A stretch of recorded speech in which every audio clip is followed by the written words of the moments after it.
Pag-usapan natin is if worth it pa ba? Worth it pa ba pumunta ng Canada, dito sa Canada this 2024? Kasi yun nga, medyo maraming mga pangyayari, and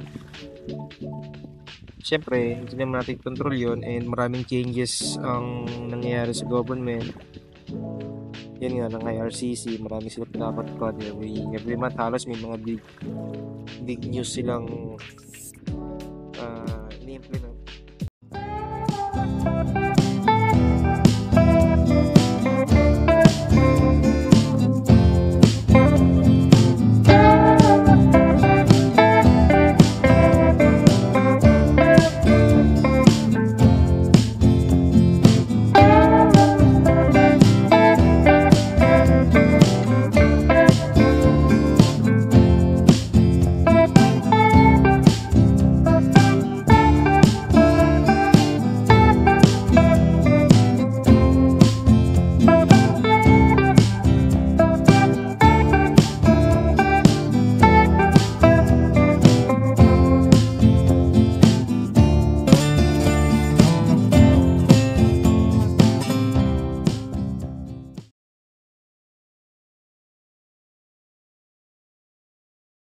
Maganda kasi panahon, then magbike lang yung mga bata,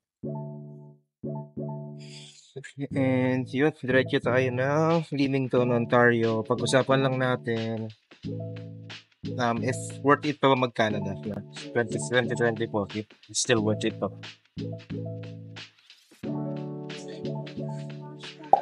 Right? So kaway. Ate. Hi.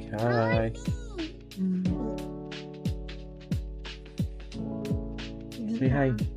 Where are you going, Ella? We're going to Leamington, Ontario. Oh. Yeah. All right. Let's go.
Good afternoon mga boss.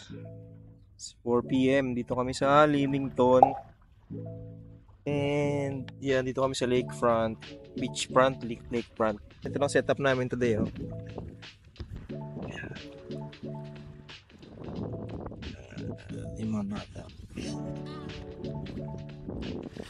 Di namin alam na may white sand pala dito.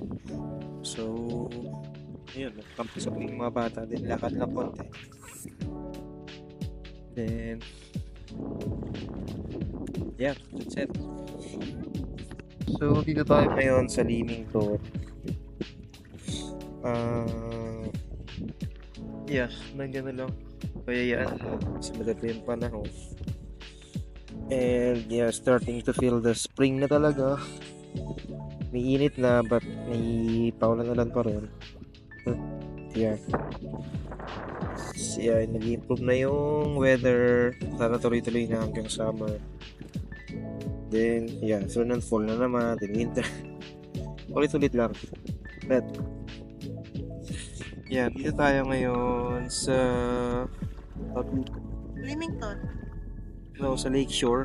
Lakeshore kasi shore eh. But iba rin yung Lakeshore, Ontario. Meron din ganun. Doon sana kami pupunta kaso Napunta na namin. napuntahan na namin siya before and wala naman masyadong amenities sa area. So dito na lang. Although halos di rin naman ganun karami. Pero still, Bagong area. oo. Ngayon lang din kasi kami nakano dito. Pwede natin umakyat doon. Oh. Sa doon sa viewing deck. May Siguro, pwede. But yeah, I think ito yung parang southernmost part ng Canada before mag-US. US na kasi yung kabila. Ano yan? Pag-usapan natin is if worth it pa ba? Worth it pa ba pumunta ng Canada dito sa Canada this 2024? Kasi yun nga, medyo maraming mga pangyayari and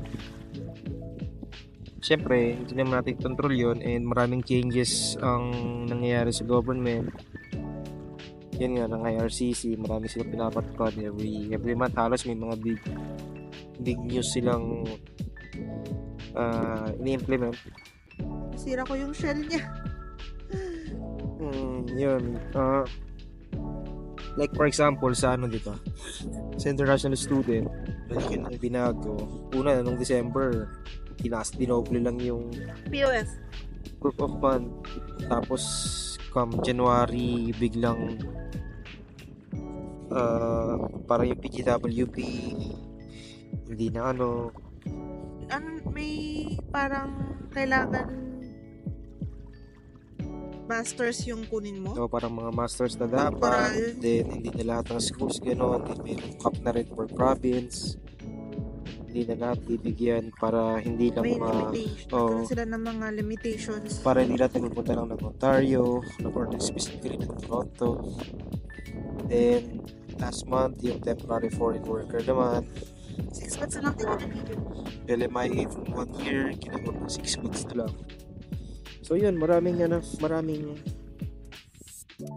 updates and yeah, worth it pa ba na gumastos ng malaki especially if pag-international student yung pathway na plan nyo, especially knowing na pag masters ang gagamitin yung pathway,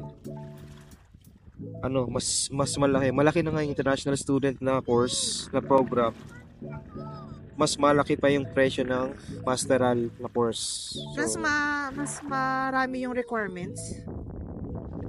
Hindi lang sa parang education background, pati rin sa IELTS, sa language. Yes. Ito yung siya lang. I'm done with the Okay. A little bit deeper pa. Kasi lalagyan natin yung code doon later. Yun, gumagawa sila ng Mga trip sila kasi hindi kami nagdala nung toys nila para sa sand. yung shovel. Oo. Bad trip sila. Pero kahit wala silang gamit, tuloy pa rin ang laro nila. Mga bata.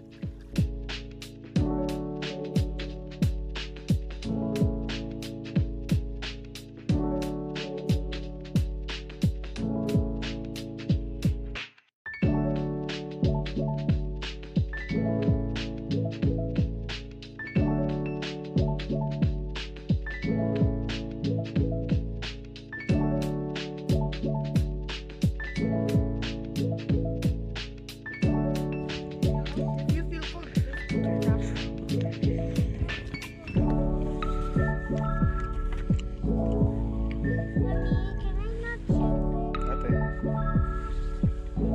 Ella, say hi.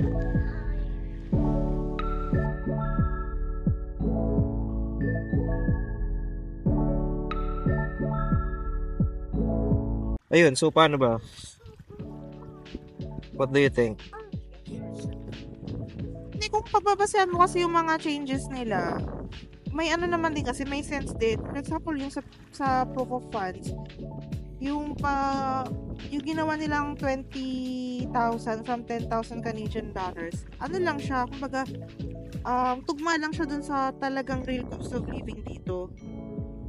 So, mabigat siya, but at the same time, makakatulong para dun sa mga sa mga international students na nagbabalak dito na magkaroon ng enough funds. I don't want it. Okay. Can you take off? Okay. Oo nga, kasi ang punot dulo din naman talaga is yung ano rin eh. Kaya nagkakaganyan, kaya maraming changes sa IRCC kasi yung sa housing prices na dito sa Canada. Especially sa Toronto and sa mga malalaking cities. Vancouver daw lalo. Vancouver, Toronto, Calgary, Edmonton, starting to ano na rin, to rise na rin yung ano, yung rental and yung sales value. You're done? If malaki sinasahod mo sa Pinas, stable ka, tapos okay naman, nakukuha mo lahat ng kailangan mo sa Pinas. Tingin mo dapat pa bang pumunta ng Canada? What do you think? Personally.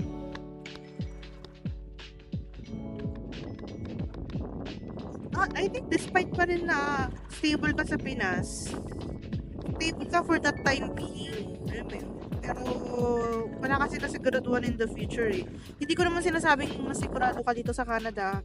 But if you're gonna work hard, the same as you work hard in the Philippines, I think mas better kasi yung ano nila, yung mga retirement options. Better yung option. Oo. So, yun. Kaya isa rin yun sa mga kinonsider natin nung nag-move tayo dito. Kasi for example, SSS or magkano lang yung magiging pension mo eh. I think it wouldn't be enough. Unlike here, kung say for example, maging permanent resident ka or citizen ka, in the future, once na nag-old age ka, free healthcare ka naman dito. Ano pa yun? Aside pa yun sa sa magiging monthly pension. So, ayun. Isa rin yun sa mga Specific yan, parang mas okay kasi yung social services dito. Yun. ano yan, pero for me, mas lalong may edge na parang mas okay pumunta rito if you're in yung mga in-demand na sectors or industries dito, like healthcare, construction, IT, Agriculture. Talagang hindi naubusan ng demand dito. Mas masasabi ko mas worth it. Pero if I'm not saying na na parang hindi okay pag hindi yung mga nabanggit kong pero mas kumbaga mas may laban. Mas marami kang options and mas marami kang opportunity. Tingnan nyo tong maliit. Yeah, bibi, lamig-lamig na bibi. Apak siya sa tubig kasi madumi yung paa niya. Ngayon magreklamo siya na putik-putik siya. Babalik siya dun para maglinis. And then napuputikan siya ulit. So but for me, parang nung mga urang parang hindi na rin eh. Parang may mga times talaga, darating yung times na parang naisip mo na worth it daw, parang hindi na worth it. Pero kung iisipin mo yung in the long run talaga, iba pa rin. Kasi pwede ka naman bumalik-balik na lang din ng Pilipinas eh. Diba, makuha mo lang yung PR and citizenship. Pwede nang bumalik sa Pinas or diba, magtayo ka ng business or ng farm. Tulad lang, yun nga, pinapanood lagi namin. And then siguro, another ko dyan, worth it pa ba? Worth it lalo kung may mga bata. Isa yun. Yun. So, kung kayo, may mga anak kayo, and say for example, international student or temporary foreign worker na dito kayo sa Canada, free kasi yung education nila.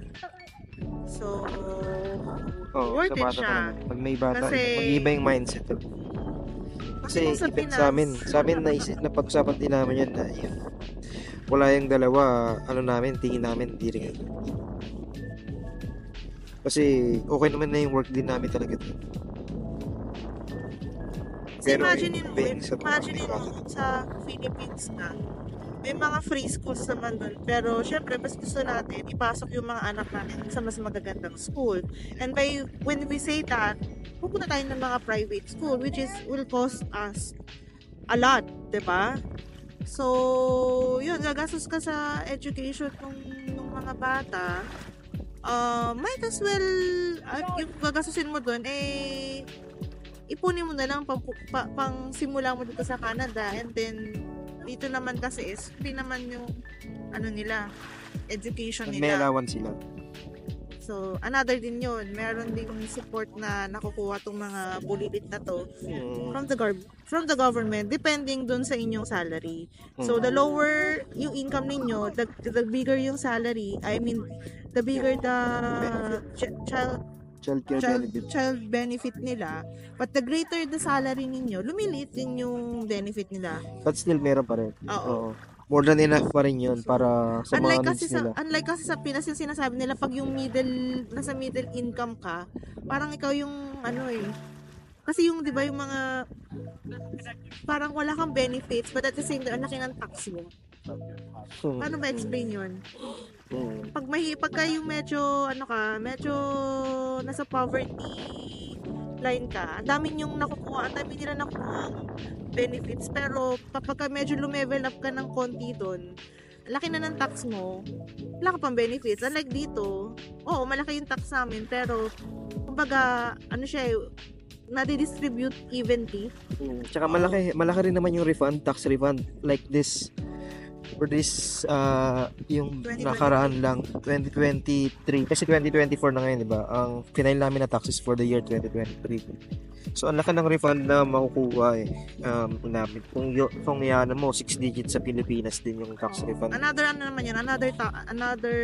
episode naman. I mean, kumbaga, may tax nga, pero binabalik din naman nila. And bukod dun sa binabalik nila sa tax refund, binabalik din naman nila through services nga na binibigay nila. Like, yun nga, sa highway, like as mahilig mag-travel, lagi kami dumadaan sa 401, which is parang, kung i-compare mo sa Pinas, parang Escort or NLEX yun eh. No, walang Libre. traffic. Walang ka-traffic, may traffic sa bandang Toronto, pero pag lumabas ka, Okay. wala nang traffic. And what we're saying is libre, talagang libre, karamihan. I think sa buong Canada, may 3 lang na highways na may toll. The rest is hindi na. And yung mga highways naman na yun, hindi naman dinadaanan din.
Then yung siguro in terms of weather and yun nga yung lamig. Kasi rito malamig talaga, like now, right now nasa around 15 degrees ata ngayon or 14 degrees. Hangin. Pero yung hangin ang lamig. Kaya parang Feels ang hirap pa din kaya tinan nyo, halos wala rin talaga naliligo kasi ano lang, tingin-tingin lang. Hanggang ano lang muna kasi malamig pa rin lang yung tubig. And malamig yung hangin. Sa yung Hindi kasi karamihan pa biro. rin mga naka-jacket pa rin yung mga tao. Oo, hindi biro rin talaga yung lamig. Kasi yun, kung lamigin ka, I think hindi worth it na pakipagsapalaran ka dito. Magkakasakit ka lang. Kaya, baka, Kasi, although sagot naman ng government yung ano, pero, yun, baka may stress ka sa kakaisip on how to, syempre, kung paano ayos yung sakit mo, kung paano ka papagaling. Kasi hindi naman ka pwedeng tsaka lagi ka siguro, may sakit every times naman natin. tsaka isang bagay siguro na nagustuhan ko dito is yung environment. Parang ang sarap tumira sa isang lugar na malinis, sariwa yung hangin. Alam mo yun? Pero depende rin yun sa area. Kasi may areas din na like sa mga downtown, like downtown Toronto, even dito sa downtown Windsor. Pero kahit sa Toronto naman, marami pa ring green Marami pa rin, areas eh. marami pa rin malinis. May mga Marami areas pang lang park, talaga. diba? Unlike sa, syempre sa I mean, I Pilipinas would kasi say- kung i-compare mo sa like sa Manila, diba? I would say, ano pa rin, in general, malinis ang Canada. Mm-hmm. And yun nga, yung mga ganitong puntahan, you don't have to pay entrance fee. Libre siya. Dala ka lang ng upuan mo, banig mo. Meron ka lang laging ganyan. Ayan. Yung lagi yung dala namin yung lagi sasakyan yan. Kasi lagi kami nagkakayayan every weekend. Kung hindi sa park, sa beach, or kung hindi sa gantong beach, sa mga parang kagubatan, forest na anywhere na pwede na. Pwede matambayan lang at malaro ng dalawang bata. Hindi rin kasi kami mahilig Bigger sa than ano, this. sa mall. Bigger than this. Hindi kami mahilig magpunta-punta ng mga mall dito. This is mine. I'll keep it here. But you have to lang. Parang nalulungkot lang ako dito sa Canada. Is yung sobrang taas nung sa bahay. Kasi yung sa food naman and other expenses, almost same lang din sa Pilipinas eh. Internet, phone bill. Oo, kung yung i-convert mo, food. parehas lang din sa Pilipinas. Oo, may mga ilan na mas mataas, may ilan na mas mababa, pero hindi nagkakalayo. Ang sobrang grabe lang talaga yung taas is yung rent, tsaka yung, kung say for example, yung nag-mortgage ka na ng bahay. Sobrang laki, sobrang bigat. Lalo kung minimum wage earner ka dito, parang ang hirap isipin paano mo mababayaran yung ganun kalaking rent. Pero yun nga, nagka-fall pa rin yun sa supply and demand na naman. Oo nga. Kasi nga, yun nga yung ina-address ngayon ni government. Kaya nagkakaroon siya ng mga updates sa immigration. Then yeah, hopefully in the next 3 years, 2 years, makikita mo yung improvement. Although, kita naman na namin kasi dito lang kami sa Toronto, sa Scarborough. Magkano na yung ano? Almost From last year? 2,000. From last year kasi, may nakita kami ng 1 bedroom doon. 2,200. Then this year, since lumabas yung nagtingin ulit kami, 2K na lang. 2,000 na lang. So, nabawasan na ng 200. And yeah, we're hoping na in the coming months pa, bababa pa yun. Or coming years, bababa pa yun lalo. Sana bumalik siya ng yung 1.6 or mas bababa pa. Kasi kami, nag 1 bedroom kami din doon dati, 1.6 lang. At 7. Then after 2 years, naging 2.3, naging 2.2. Then ngayon, bumaba na siya ng 2.3 na lang. So yeah, hopefully magtuloy-tuloy na yung pagbaba. And yeah, sana ngayon yun yung maging effect ng ginagawa ni IRCC ngayon. Is paghigpit nila. And yeah, back to our topic. Kung worth it pa ba? I think yeah, worth it pa rin naman. Depende pa rin sa kung ano kayo. Kung may anak kayo, lalo mas worth it talaga siya. And kung depende rin sa lifestyle ninyo. Kasi for example kami, tulad na banggit niya kanina, hindi mo kami masyadong mahilig sa mga mall, ganyan. Mas gusto namin yung mga ganitong outdoor Scenery. pasyal. Kaya mga ganito na. Mga nature. Oo, kasi dito bihira. Meron sa downtown, pero hindi rin ganun kapindi kung i-compare mo talaga sa akin sa Mas magaganda Pinas pa yung na. mga mall sa Pinas, promise. Tsaka rito, Walang-wala. sobrang mahirap yung kung mahilig ka makipag-social life. Medyo hindi sa'yo, hindi para sa'yo to dito dahil Maaga nagko-close yung mga establishment. so unang-una, At the same time, ang hirap gumala ng malamig. tsaka yun nga, di ba sa atin kasi sa Pinas, pwede ka magiinom, marami nagiinom ng gabi, so kasi na-drive lasing. Pero dito, Ano yung pants mo like that, no? sobrang mahirap You gawin wanna yun. go to the Sobrang water? hindi dapat gawin yun. Una, sobrang laki ng fine. Once na matsyempuhan ka ng pulis, sobrang laki ng fine. Tapos pag na-aksidente ka pa, related doon dahil lasing ka, nako. Ano siya, parang criminal offense siya rito. So, yeah, medyo kung social life, Social life is life.